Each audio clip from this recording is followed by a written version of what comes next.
who are you voting for and why? Well, number one, I'm pro-choice, so that basically trumps everything. But I thought about something. I've been working out of my garage for the last 4.5 years, and there's been a lot of ups and downs. And there's been a shift in the economy. There's probably some truth to both sides. And so what are you really voting on besides the key issues?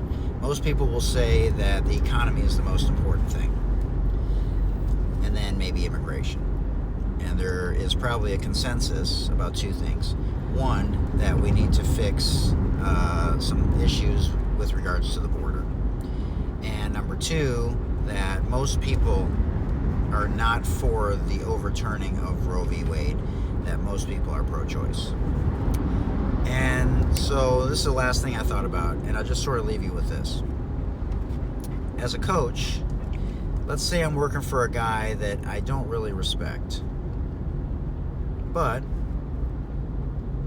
I could make $100,000, which would be a great salary as a coach. I've never made that much.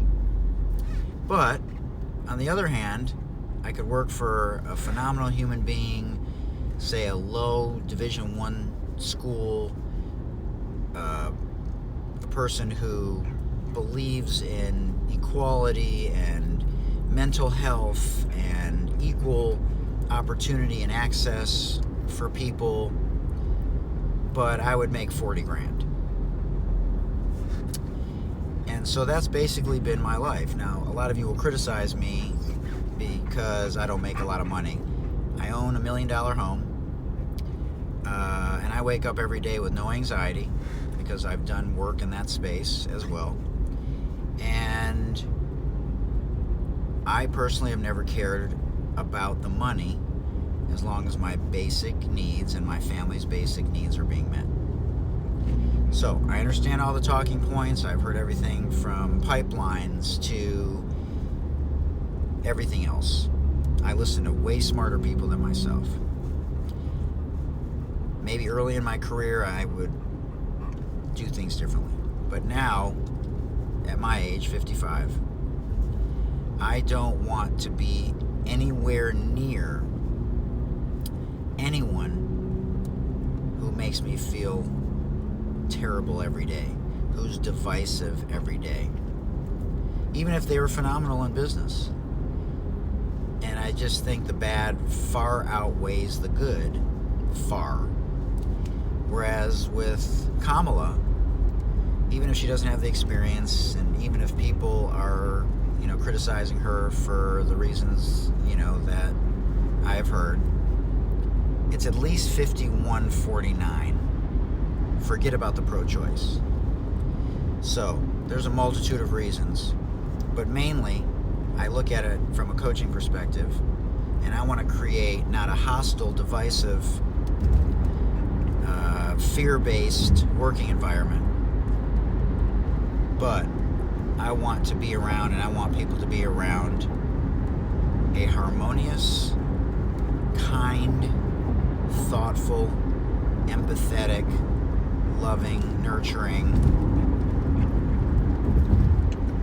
atmosphere, workplace, so that they come to work every day and they're inspired and excited, and obviously their basic needs are being met, they're making a respectable salary, but they're not going to make that $100,000 that they might working for an asshole.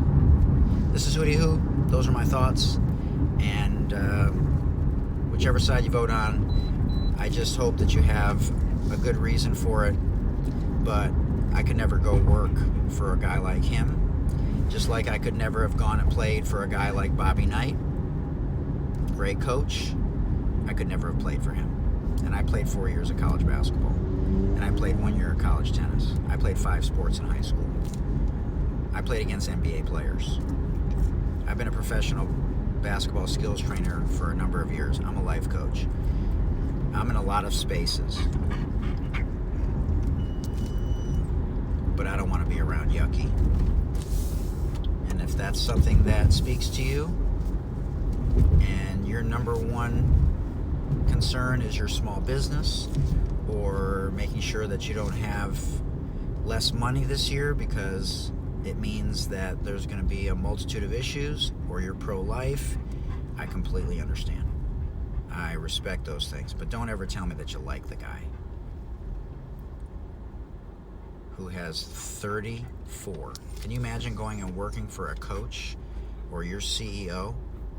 Would you respect that person? How many CEOs, how many head coaches could have 34 felonious accounts against them? And I'm not even going to get into the January 6th and all the other issues.